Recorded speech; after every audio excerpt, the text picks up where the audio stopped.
మానవుడికి ఉన్న అతిపెద్ద సమస్య ఏంటంటే తాను బ్రతుకుతున్నాడనే భ్రమ. కానీ నిజానికి బ్రతుకు ముందుకు కదలడం లేదు. అదే కాలచక్రంలో తనని తాను తిప్పుకుంటున్నాడు. అసలు నగ్న సత్యం ఏంటంటే ఈనాటి ఆధునిక మానవుడు తన జీవితాన్ని జీవించడం మానేసి పక్కోడి జీవితంలో ఏం జరుగుతుందా అని వెతకడంలో బ్రతుకుతున్నాడు. ఎవడు ఎక్కడికి వెళ్ళాడు, ఎవడికి ప్రమోషన్ వచ్చింది, ఎవడు ఎక్కడ సెటిల్ అయ్యాడు, ఇవన్నీ మనకి చాలా ఇంట్రెస్టింగ్గా అనిపిస్తాయి. కానీ నిన్ను నువ్వు ఎప్పుడైనా ప్రశ్నించావా, నా జీవితం ఇలా ఎందుకు ఉంది అని? కానీ అసలు ప్రశ్న ఏంటంటే అడిగే ధైర్యం ఉన్నా సత్యాన్ని భరించే ధైర్యం మన దగ్గర ఉండదు. అందుకే ఒక సౌకర్యవంతమైన అబద్ధాన్ని ఎంచుకుంటాం. నా బ్యాడ్ లక్, నా టైం బాలేదు, లేదా నా విధిరాత ఇంతే, దేవుడు ఇంకా కరుణించలేదు. So what I'm trying to say is, మన బాధ్యతను మనం మోయడం కంటే ఎవరో ఒకరిపై వేసేయడం మనకి అలవాటైపోయింది. ఇప్పుడు ఒక సింపుల్ ఉదాహరణతో చూద్దాం.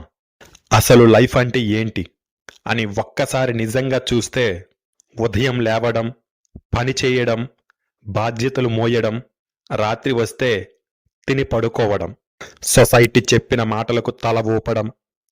ఎక్కువ మంది లైఫ్ ఇలానే ఉంటుంది. మళ్ళీ అదే రిపీట్. 10 సంవత్సరాల తరువాత కూడా ఇదే. అతను బ్రతుకుతున్నాడా, లేదా ఒక ప్రోగ్రామ్డ్ మిషన్లా పనిచేస్తున్నాడా? ఇక్కడే నీసే చెప్పిన నగ్న సత్యం మొదలవుతుంది. ప్రశ్నించకుండా బ్రతకడం అంటే నెమ్మదిగా చనిపోవడం లాంటిది. నీషే ప్రకారం మనిషి జీవితం 3 దశలుగా మార్పు చెందుతుంది. మొదటి దశ ఒంటె లాంటిది. ఎప్పుడైనా ఎడారిలో ఉండే ఒంటెని గమనించారా? తనపై ఎన్ని భారాలు వేసినా అది ఒక్క మాట కూడా మాట్లాడదు, ఎదురు తిరిగి ప్రశ్నించదు, సైలెంట్గా నడుస్తూ పోతుంది.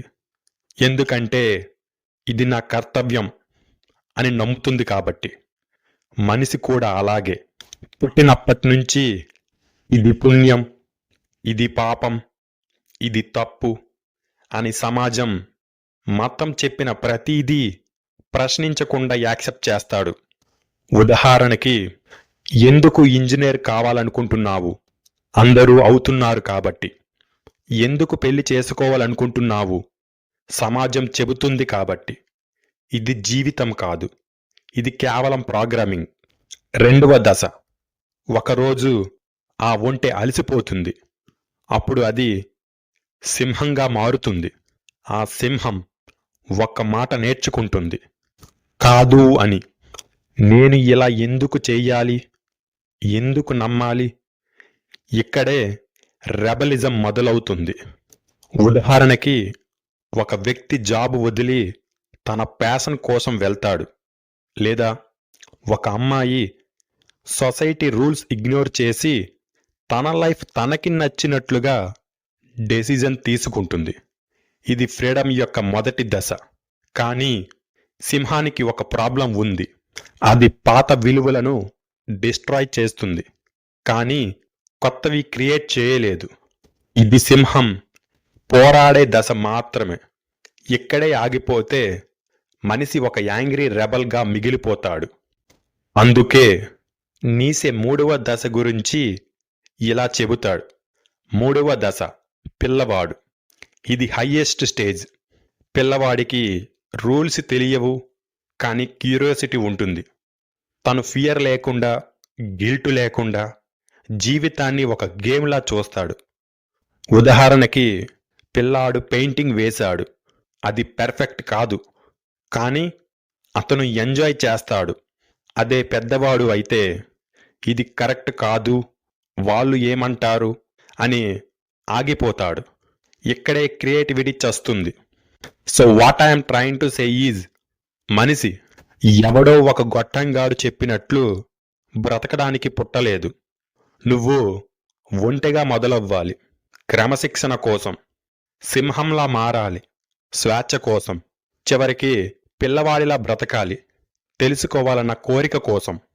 ఇక్కడ దేవుడు, మతం, సమాజం, పాత నైతికతలు నీ జీవితాన్ని నిర్ణయించకూడదు. నీ బ్రతుకు నువ్వే బ్రతకాలి. నీ చావు కూడా నువ్వే చావాలి. So my dear non thinkers, ప్రశ్న లేని జీవనం శ్వాస ఉన్న శవం, ఆలోచన లేని మనిషి నడిచే సమాధి. ప్రశ్నించడం పెయిన్ఫుల్, కానీ అదే నిజమైన జీవితం. జీవితం నీకు ఇచ్చిన గిఫ్ట్ కాదు, నువ్వే క్రియేట్ చేసుకోవాల్సిన బాధ్యత. Life is not beautiful, you have to make it. ఇదే నీసే చెప్పిన అసలు సత్యం.